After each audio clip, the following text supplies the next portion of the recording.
And still in Libya, where the escalating violence has prompted the United Nations-backed unity government to call for urgent intervention. The government of national unity has appealed to the international community to help end the conflict amid warnings of a return to full-scale civil war. However, the UN and the European Union are pushing for a political solution. Our UN correspondent Liling Tan has the details from New York. Concerns over Libya are increasing on two fronts: the volatile security situation and the continued humanitarian crisis. Within Libya, the UN-backed unity government, the Government of National Accord, or GNA, is calling for urgent international intervention to address the latest escalation in the south, where rival forces have been battling to capture the Teminhant air base.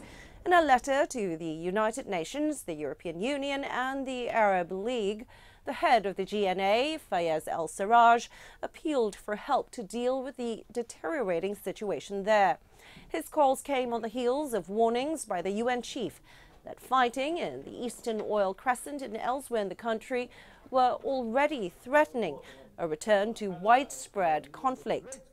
Now, Antonio Guterres said in a recent report that even though the so-called Islamic State group no longer controls territory in the country, operatives are still carrying out attacks, and the potential for escalation remains due to the many armed groups on the ground with conflicting agendas. The UN-backed unity government has been installed in Tripoli but has not been able to function properly without an endorsement or backing from Libya's parliament in the east in Tobruk. But the UN has maintained that the 2015 peace deal, under which the unity government was formed, remains the only political framework to a solution. The European Union has also expressed continued support for this framework.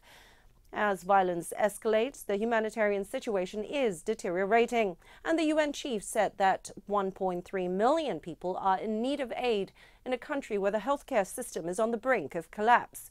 The UN funding appeal for Libya this year is $151 million, but only 10% of that has been funded. Liling Tan, CGTN, New York.